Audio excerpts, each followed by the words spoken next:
Як былога палітвязня Ігора Карнея зблыталі з Сергеем Ціхановскім, як праходзіць рэабілітацыя, адаптацыя да новага жыцця, чаго найбольш хочацца пасля турмы, ад якіх турэмных звычак цяжка пазбавіцца. Добры дзень, тут Ганна Соусь. Гэта пік свабоды пра нечаканыя і чаканыя наступствы зняволення. І першыя тыдні на свабодзе пагаворым з былым палізняволеным журналістам Ігорам Карнеем. Добры дзень, Ігор. Добрый день, Ганна.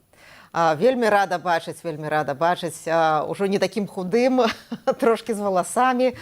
Сёння 25-й дзень я палічыла свабоднага жыцця пасля амаль 2 гадоў зняволення. Як ты? Я в норме. Я уже казаў, что я даволі такі і псіхалагічна, і стрэсава устойлівы аказаўся.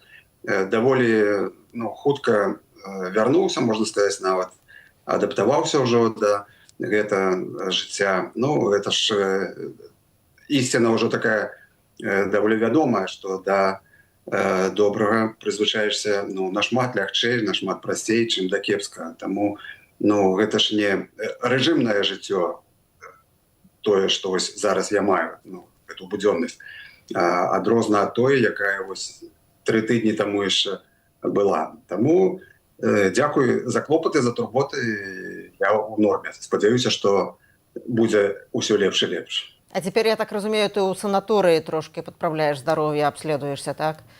Да, это з той оперы, калі як Чарнамырзы казаў, нікада такого не было, і вот опять. Я ніколі не быў у санаторыі дагэтуль, і заўсёды ўспрымаў это даволі так скептычна, што мне гэта не патрэбна, што не супастаўляў мне к сабе з пашпартам, хаця ўжо ўзростам кпіць няма пра што. Таму так вот сябры літаральна прымусілі аздаравіцца, і вось ужо хутка гэты тэрмін заканчваецца, і вось 10 дзён, 10 сутак, хочацца нават сказаць яшчэ той лексікай ужывальна да сутак менавіта зняволення. Гэта не зусім зняволення, гэта абсалютна шыкоўнае, можна сказаць, камфортнае жыццё. І гэта таксама іншая крайнасць, таму што да яе так хутка не прызвычаешся.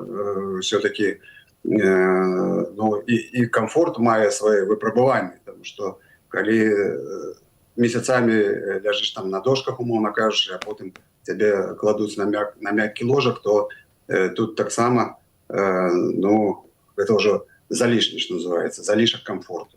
Таму вось такія суцэльныя крайнасці. Трэба зараз вяртацца з залатой сярэдзіны. Мы ў жывым эфіры з Ігорам Карнеем, былым журналістам Радыё Свабода, які больш за 20 гадоў працаваў на Радыё Свабода. Ігор таксама вядомы як трэвел-блогер і аўтар тэкстаў пра культурна-гістарычную спадчыну Беларусі. Вы можете задаваць пытанні Ігору Карнею. Мы ў жывым эфіры, можете пакідаць каментары, калі гэта бяспечна для вас.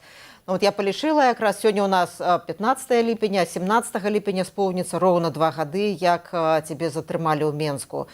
Я нагадаю, што Ігора пакаралі 3 гадамі зняволення за так званы ўдзел у экстрэмісцкім фармаванні. Гэта было супрацоўніцтва з Беларускай асацыяцыяй журналістаў. І потым пакаралі яшчэ 10 месяцамі зняволення, і выйшаў Ігор на свабоду 21 чэрвеня. Адбываў пакаранне ў папраўчай калоніі Шклова. Ігор, вядома, што зняволенне схуднеў на 17 кілаграмаў. Што цяпер з вагой? Вонкава выглядае, што трошкі пачаў набіраць, так? Так. В прынцыпе, вось былі і абследаванні, і такія замеры. І за кароткі час ужо, не ведаю, там пакруглеў, не пакруглеў, але прынамсі адчуваецца, што вось ужо скулы там можа не так ужо трышаць, крыху этого мяса нарастае. 5 кілаграм даволі лёгка зайшлі, вярнуліся.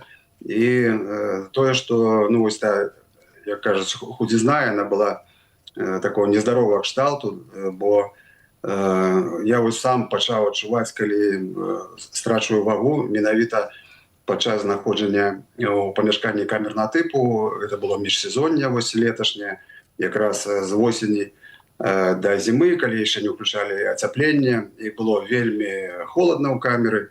І, дарэчы, такое дзіўнае супадзенне, мне якраз трапілася ў рукі бібліятэчная кніга, а тады можна было замаўляць 3 кнігі на тыдзень. И там была вот на русской мове американская автора Зуков, вот такие вот, называлась «Замерзшие». И это вот как раз присвячено было караванам гуманітарної допомоги, які з Америки падчас Другої світової війни рушили в бок Європи. Так ось некоторые летчики падчас дозаправки в Гренландии тратили кіравання і терпели катастрофу. І ось вони, як вижити, заривалися у льот, у сніг і таким чином неяк ховалися від цього холоду. І так ось там був такий момент, що організм, вже потім медики їм доказували, чому вони такими становились, уже знесиленными, худыми, что организм, как выжить, просто починає себе так поедать знутри. Так ось у неким сенсі, конечно, не в таких масштабах, як у этих пілотів, але такое здарається і у людей, коли вони застаються на этом так званому положняку, без вітамінів, без ніяких корисних, там, калорійних речовин, а просто ось на цих кашах, які технічно примушають організм працювати, щоб він просто не здався. І ось цей організм, він, коли вже не хапає цих каш, він починає їсти ось внутрішності самого цього чоловіка. І тому ось, як у Сергія Тихановського, там, і у інших в'язнів, коли вони довгий час знаходяться у камерах, у цих одиночках, у таких несприятних умовах, то така з'являється нездорова худізна, і вона ось, таки не додає, що називається, візуальної пригожості, і здоров'я, само собою. Так, і вот это сталае пачуццё холаду, што ўвесь час халодна, асабліва калі з адкрытым вакном у гэтай камеры, і немагчыма ад яго пазбавіцца. Колькі такіх дзён было, колькі такіх месяцаў тут было у гэтыя амаль 2 гады? Трэба сказаць, што нават летом, калі вось я пачаў свае шизоидные этапы, грубо кажучи, то нават у чэрвені, нават у ліпені, калі у дзень нібыта і горача, то ўначы где-то ў другой паловы пачынаецца такі дубак самы натуральны. Ты трасешся, так это летом.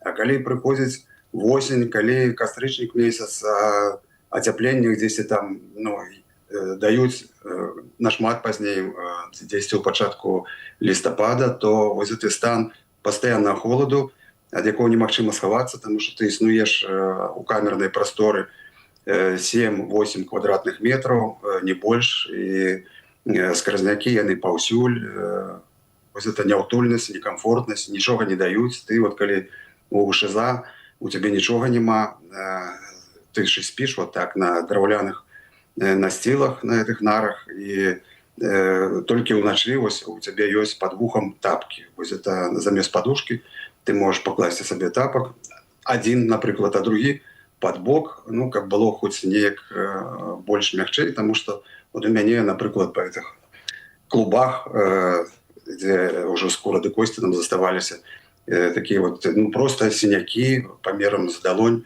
вось толькі зараз пачалі праходзіць, таму што это не пролежні, але просто такі сінякі, нават пры этапаванні у кожнай калоніі кожны раз запытвалі, што ці былі ў мяне некія там канфліктныя сітуацыі, таму што гэта падобна нават больш на вынікі некай бойкі. Але калі расказваю, што гэта напрацавана вось месяцамі ляжання на цвёрдых паверхнях, в прынцыпе, это так нармальна ўспрымаецца. І тут самае дзіўнае, што вось кожны раз, калі працягваецца тэрмін утрымання, там штрафны ізалятар, потым памяшканне камернага тыпу, кожны новы тэрмін павінен даць лекар такой дазвол, што ты у стане працягваць вось у гэтых экстрэмальных умовах знаходзіцца.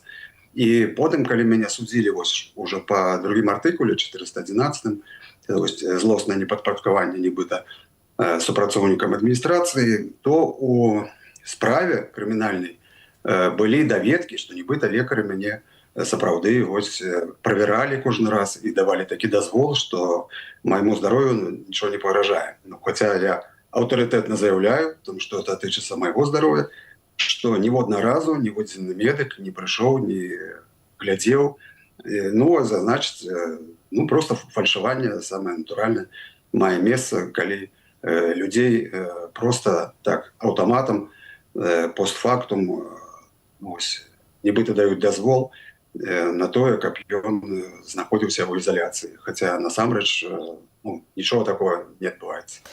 Мы ў жывым эфіры, прыходзяць каментары і пытанні. Вітаем на волі Ігар. Ці расчараваныя вы тым, што бачыце на волі пасля вызвалення, што надзея ў людзей змяншаецца, узровень актыўнасці падае, што нейкіх пазітыўных зрухаў фактычна няма. Што б ты адказаў? Першай такой нечаканасцю было, калі я прыйшоў на сустрэчу з Сергеем Ціхановскім, вось наладзілася ў Вільні. Найперш было не шмат людзей аб'ектыўна, ведаючы, колькі беларусаў сапраўды прыблізна хаця у краіне знаходзіцца. Па-другое, тое, што дастаткова шмат людзей нават папярэджваюць і стараюцца так даць зразумець, каб іх не фатаграфавалі, каб не здымалі, каб яны не трапілі ў кадр. І вось я адразу не разумеў. В прынцыпе, потым і Сергей Ціхановскі сам постфактум тлумачыў, што для яго таксама было адкрыццё, што людзі, якія вырваліся нібыта з этого пекла беларускага, там, дзе пераследавалі, і трапіўшы ў іншую краіну, дзе юрысдыкцыя Лукашэнкі іх быццам не павінна чапляць, яны ўсё-такі разумеюць, што гэта можа негатыўным чынам адбіцца на іх сваяках, якія засталіся ў Беларусі. І вось гэта сапраўды страшна, калі людзі так у нейкім сэнсе капітулююць толькі таму, што гэта пагражае іх родным, гэта пагражае іх маёмасці, нерухомасці, тое, што засталося ў Беларусі, і зараз абкладзена такімі умовамі, што немагчыма дыстанцыйна не прадаць вот эту сваю нерухомасць, напрыклад, ці зноў жа пашпарт не зрабіць, таму што забарона на даверанасці дыстанцыйныя, на тое, што каб дакументы аднавіць праз консульства ў той ці іншай краіне.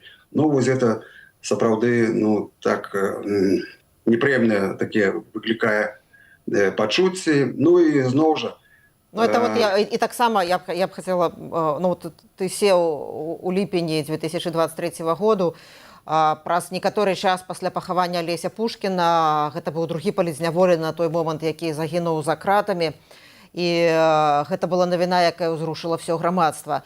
Праз 2 гады, калі ты вярнуўся, навіна пра смерць былога ці палітвязня, ужо гэта проста сумная навіна, якая чарговая статыстыка, і не все нават памятаюць, колькіх людзей уже загінула за кратамі. Ці адчуў ты вялікую розніцу паміж той Беларусі, у якой сеў за краты, і ты вярнуўся не ў Беларусь, але тым не менш, ты адчуў, што это зусім іншая краіна ўжо за 2 гады?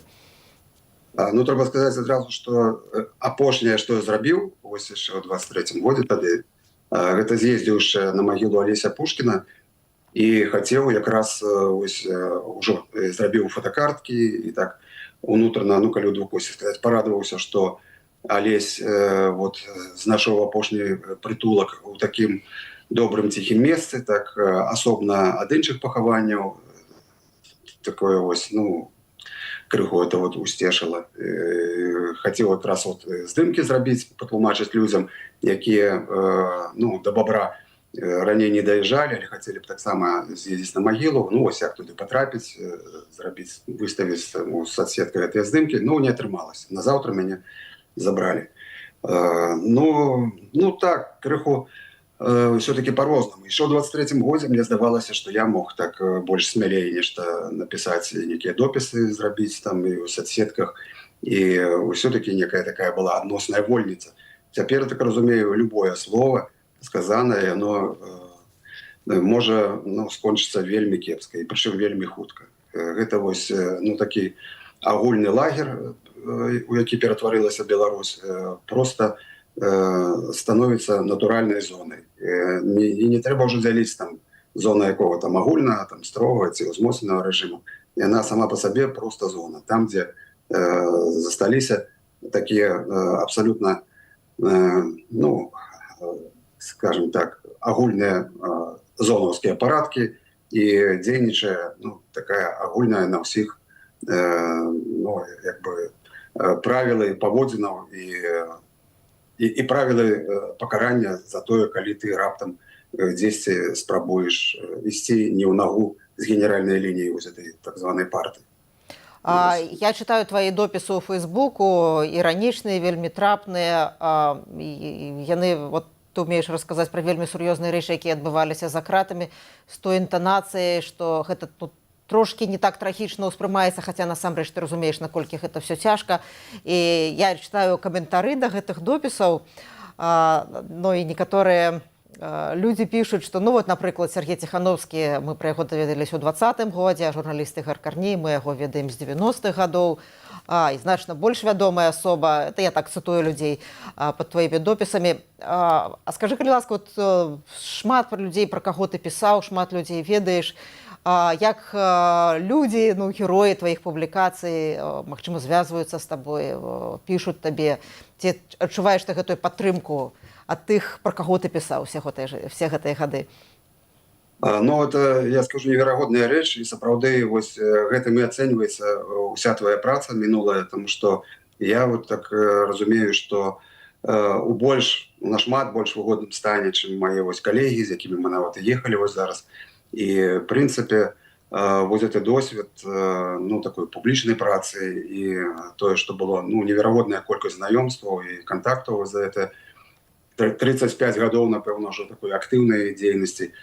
Штодня допісаў, ну, просто вялізная колькасць, вялізная. І я, ну, мало того, што там адказваю, пішу, яшчэ заўсёды ёсць жаданне і пагаварыць з людзьмі, і з тымі, з кімі страцілася, здавалася, сувязь ужо даволі даўно, зараз зноў аднаўляецца. І таму я пастаянна, хоць я у гэтым санаторыі фактычна як паўтарэнне такой сінгларум, вот это адзіночкі у некім, да, такім як бы паралельным свеце з тым, у якім я недавно быў, але ж зусім іншая ступень вось кантактавання. І калі ты сядзіш адзін месяцамі і няма з кім пагаварыць, а прошу тых кантралёраў, якіх цікавіць толькі вот даклад зроблены, то цяпер, ну, ўжо ну, на парадак эмацыйна ты просто так узлятаеш і над зямлёй, і над прасторай, і гэта не такія непафасныя словы,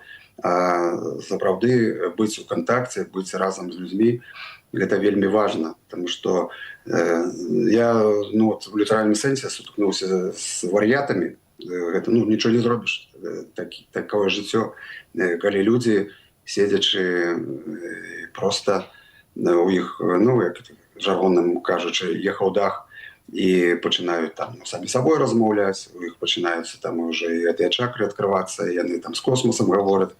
Ну, гэта ёсць такія моманты, і гэта рэальнасць.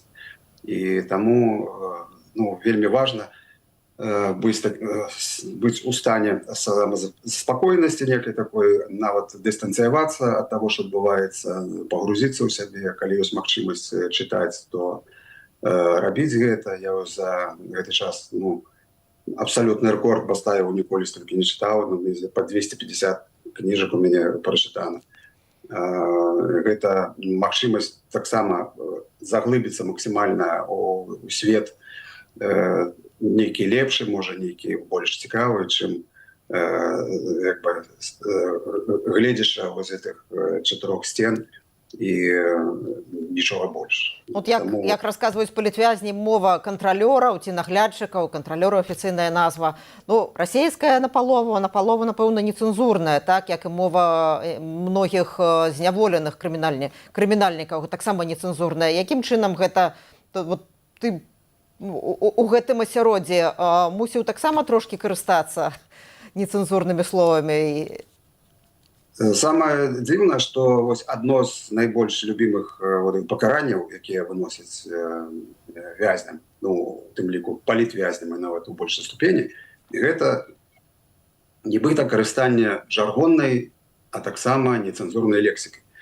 Ну, вось я ім спрабаваў казаць, нават калі яны вот выклікалі потым на дыван там да начальніка калоніі, гэта заўсёды начальнік ужо выносіў гэтыя пакаранні, я яму казаў, возьміце 1000 чалавек, любого там сведку, які ведаў мяне і 30, і 35 гадоў назад, там, і запытайце, ну, наколькі там Карней мацяршыннік. І, ну, напэўна, 100% вот кажуць, што ніякі не мацяршыннік. А яны вось колькі разоў за гэта сажаюць. А у іх гэтая лексіка якую частку займае?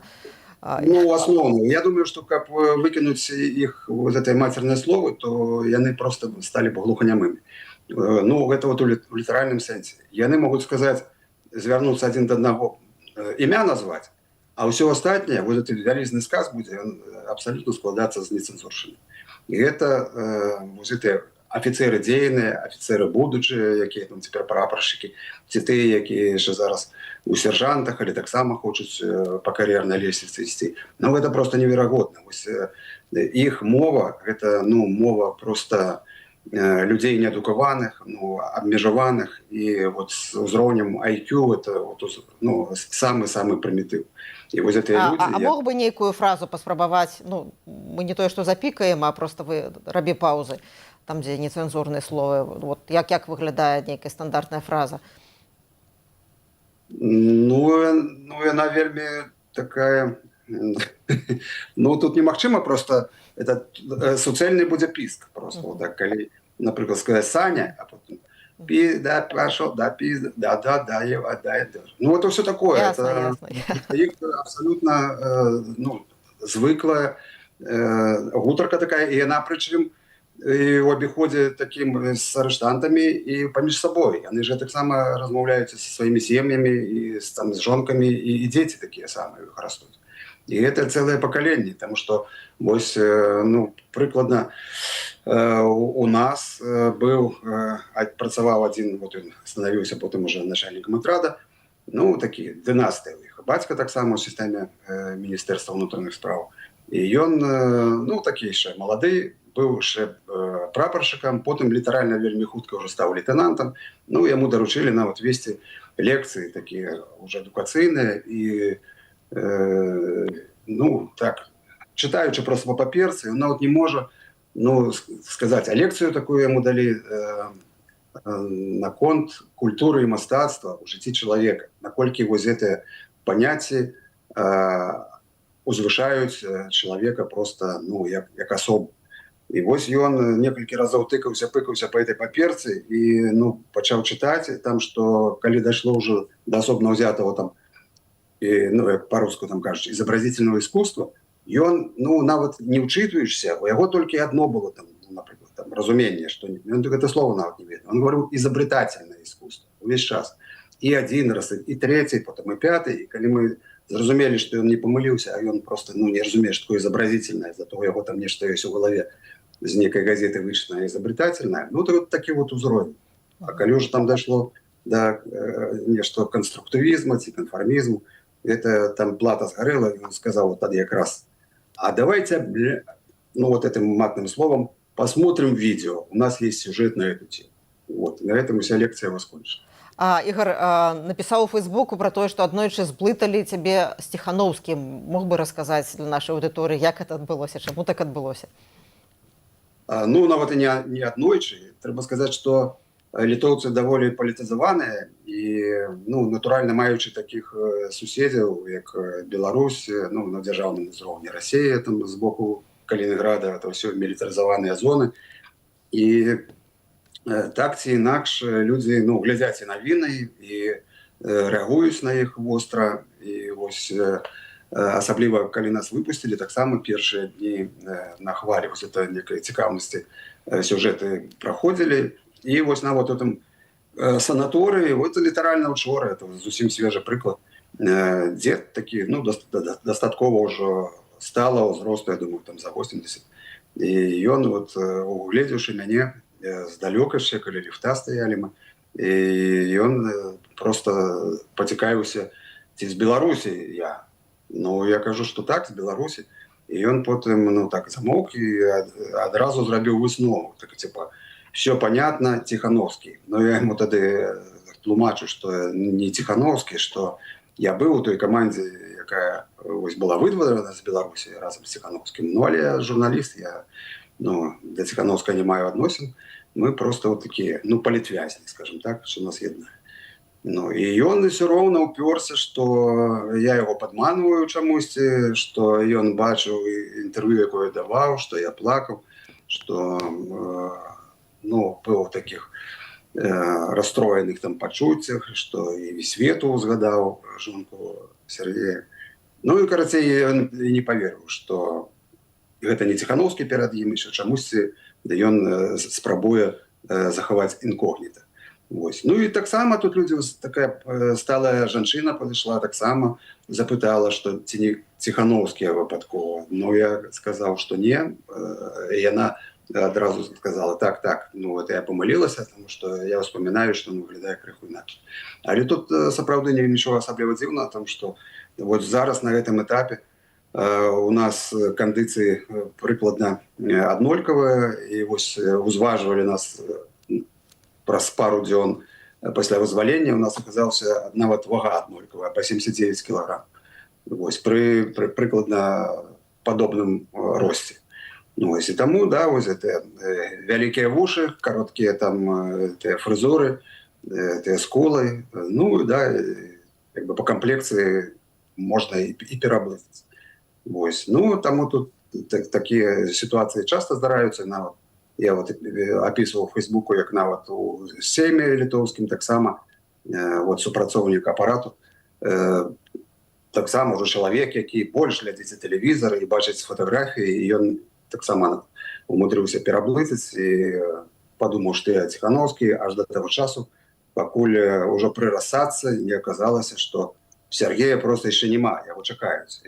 А мяне ўжо хацелі пасадзіць на самае пачэснае месца. Ну, вось. Ну, але тое, што літоўцы цікавяцца і ведаюць пра Беларусь, ну, гэта, в прынцыпе, ну, радуе, тому што людзі ну, трымаюць руку на пульсе часу, і вось у цяперашняй сітуацыі, ну, ім гэта, конечно, важна ведаць.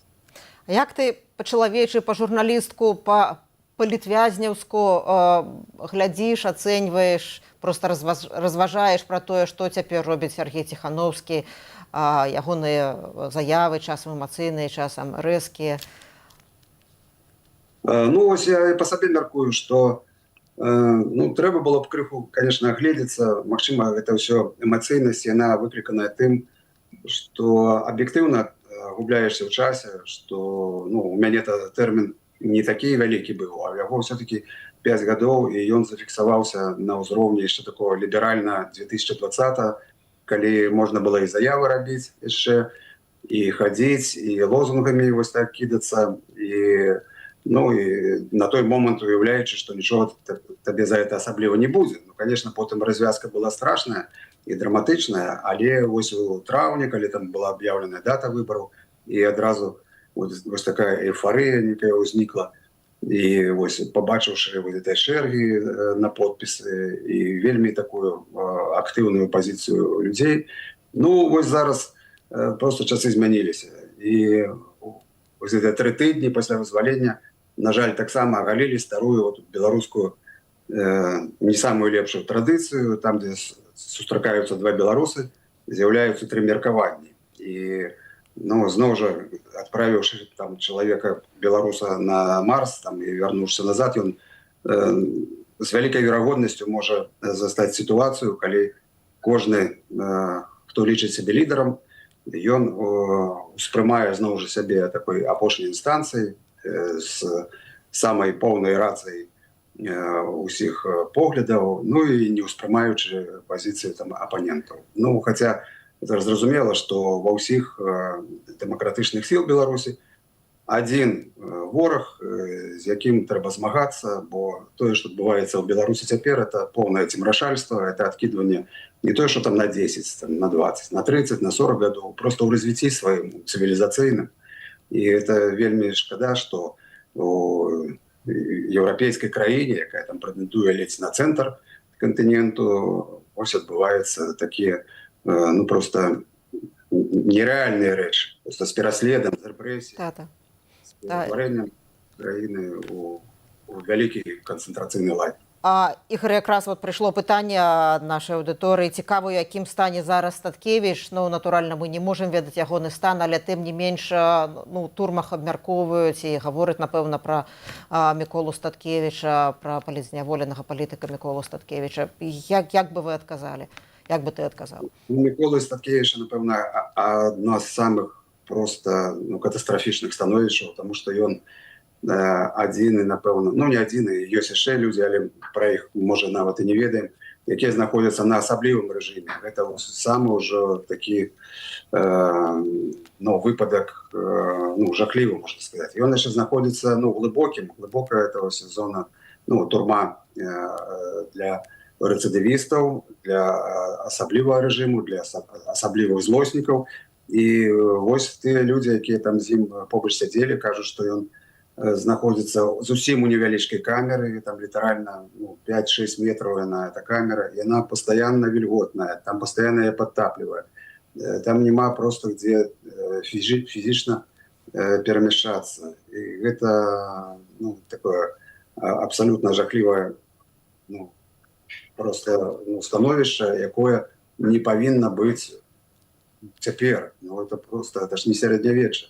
А яго трымаюць вось у такіх умовах. І ну, наколькі я разумею, што няма ніякай сувязі ні са сваякамі, ні з адвакатамі, цалкам ізаляваны, і это вельмі цяжка. Я там па сабе ведаю, калі ну, вот, сядзіш у этой адзіночцы, і табе прыносяць лісты ад родных раз на 3 тыдні, ну, бывае на 2, там, на 3 тыдні, і это ўжо ну, немагчыма, это пастаянна жывеш толькі, вот, як працягнуць яшчэ 2 тыдні, як ну, дачакацца, а чалавеку не носяць просто гадамі гэтыя лісты. Ну і можна ўявіць стан, тым больш чалавека ўжо даволі сур'ёзным узросце. Это ж ну, трэба ж на гэта нават скідку некую даваць, што ну, паважаць, як ва ўсіх там нармальных цывілізаваных краінах, паважаць узрост, паважаць чалавека, які пажыў на гэтым свеце.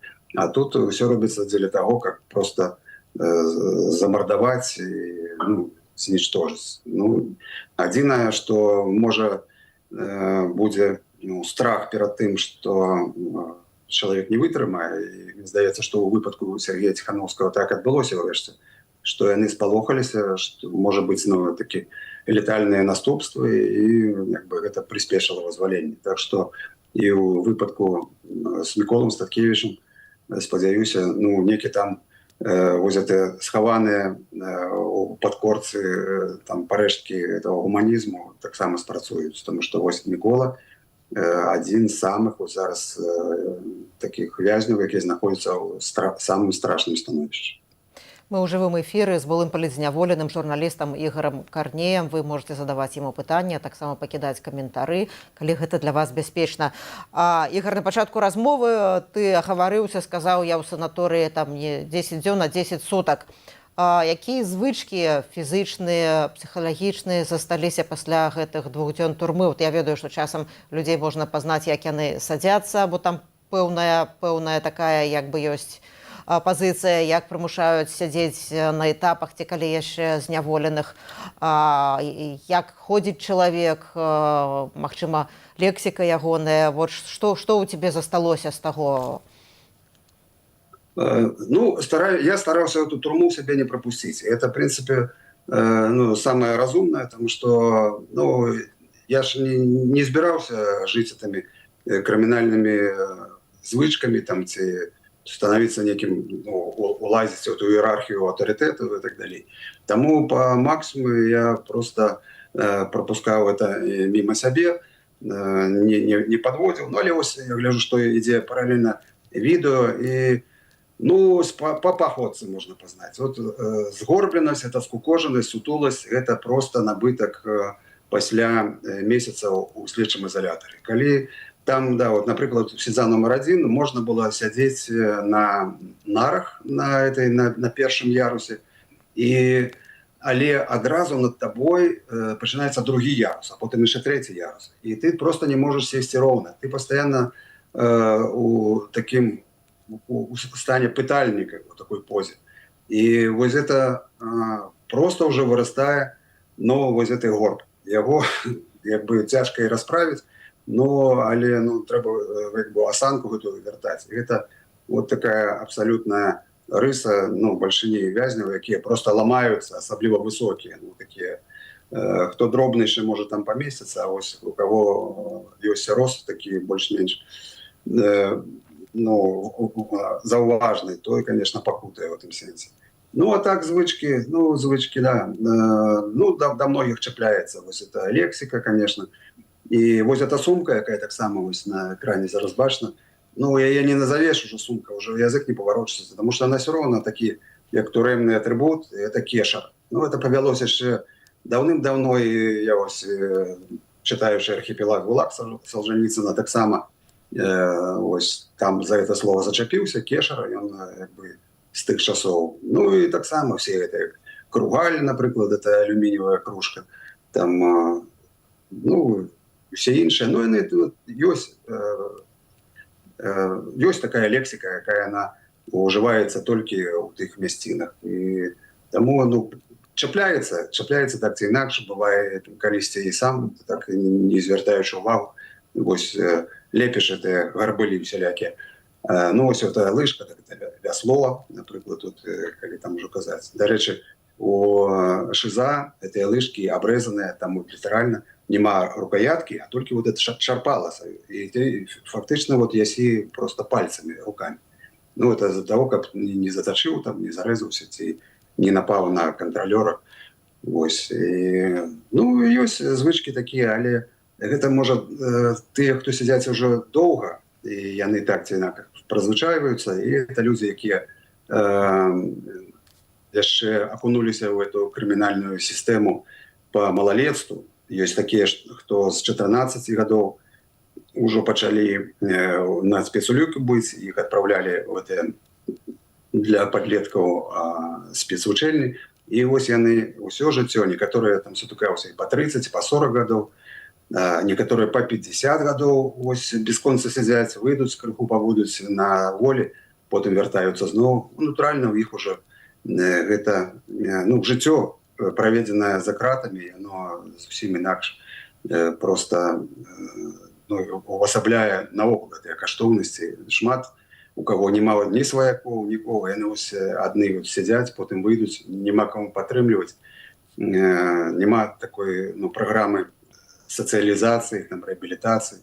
Яны вяртаюцца зноў. Гэта зачараванае кола такое для многіх людзей, і яны інакш просто жыццё не ўяўляюць. Яны вось таму у іх і такая лексіка, і гэта маць-перамаць, і, ну, яны нічога не бачылі ў жыцці добра. А як ты спіш пасля таго, як стаў свабодным? Ці прачынаешся ў той час, калі там быў пад'ём у турме, ці раптам, можа, прачнешся, дзе я, тут, не тут? Не, да. Ёсць, дзе я, это пастаянна. Дзе, і вось пасярод начы прачынаешся, а яшчэ вельмі незвыкла, таму што, ну, ты прачынаешся і цёмна. Заўсёды ва ўсіх гэтых месцах, пачынаючы ад изолятора там часового трымання, і СІЗА, і вот эти все ШИЗА, і ПКТ, это всюди со святлом. Ты всюди спишь, і у тебе светленько, як это полярная ночь. Там, где, ну, не ночь, а полярный день, напевно, коли ніколи сонце не заходит. Ось. І, ну так, ось это...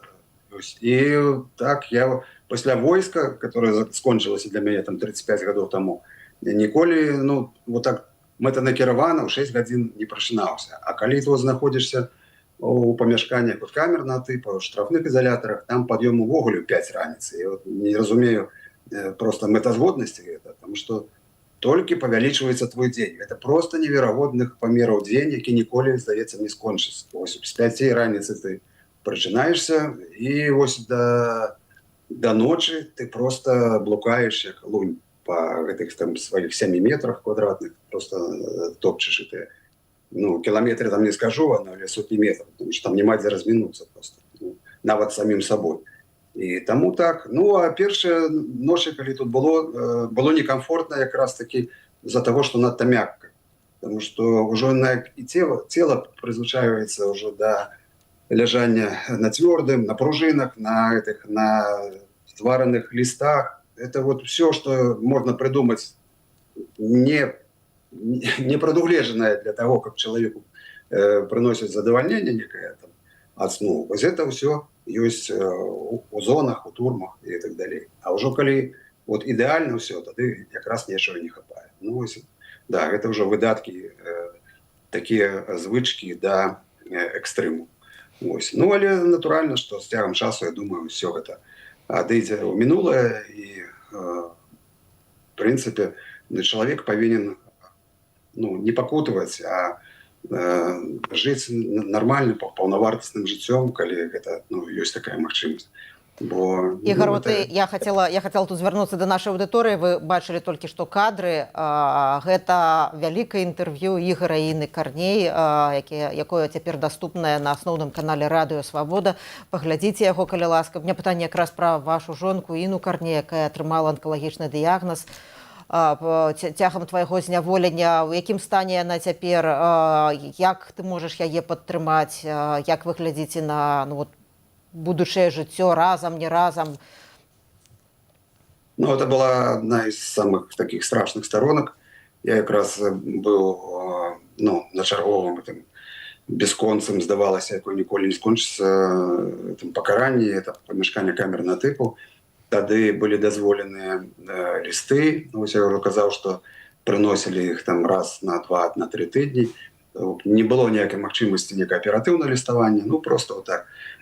Пакуль там мои листы дойдуць, пакуль яе адказы прыйдуць, это вот месяц, полтора, все это састравае. І ось у адным з таких лістоў ну, было тое, што ёй поставілі анкалагічны дыягназ.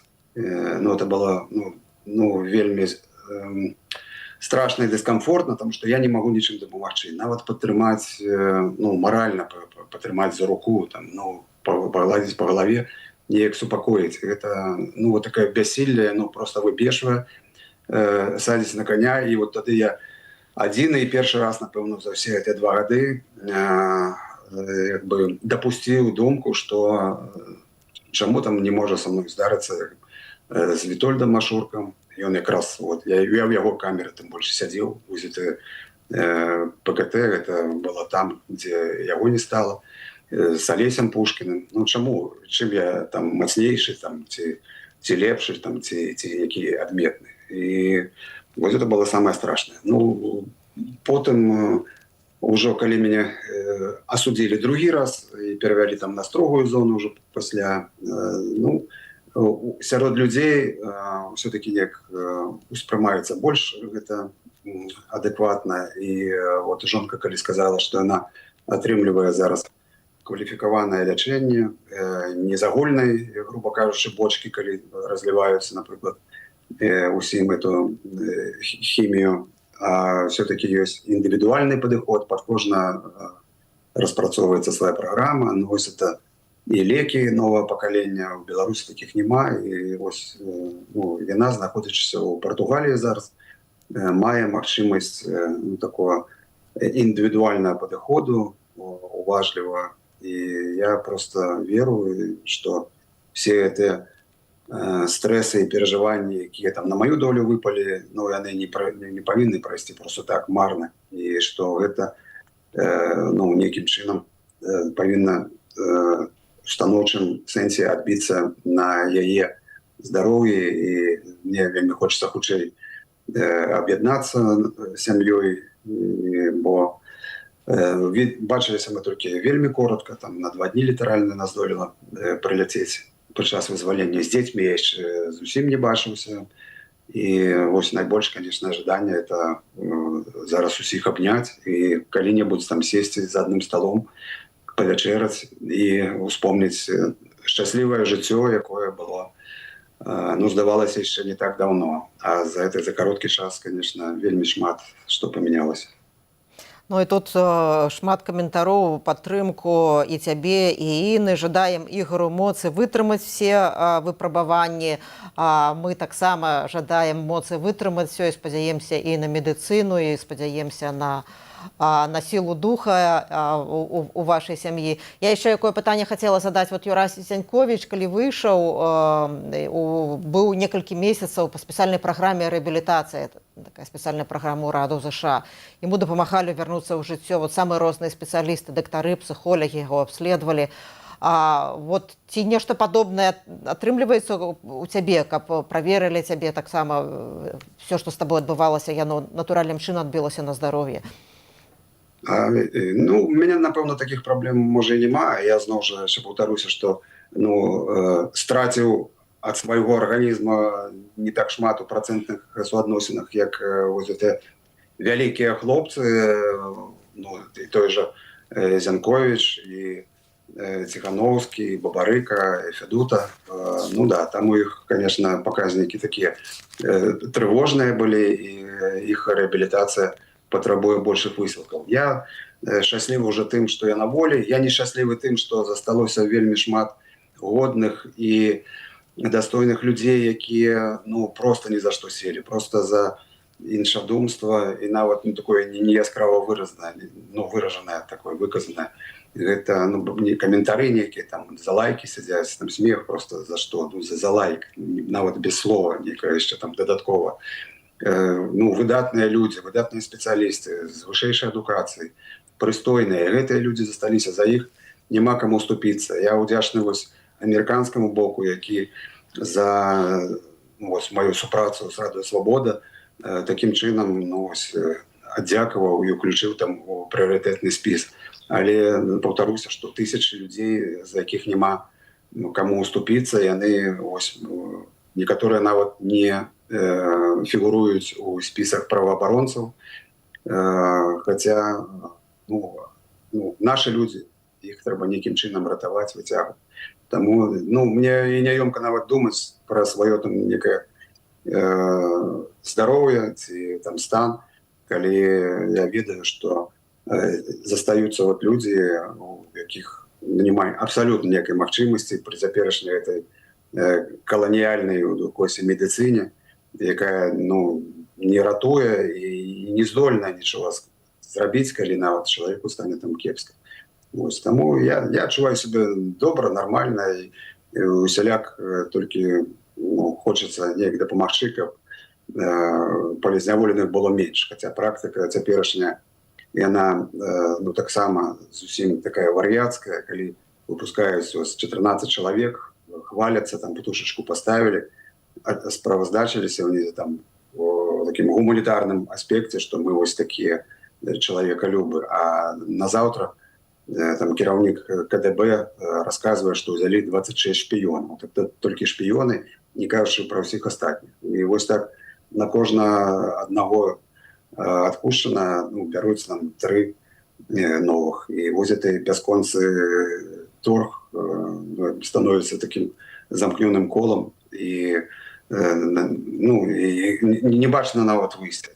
У нас яшчэ ёсць пытанні, некалькі падобных пытанняў. Ці атрымаў ты пасылку ад дэмакратычных сіл Беларусі, якія правадзілі дабрачынны збор падтрымку палітзняволеных?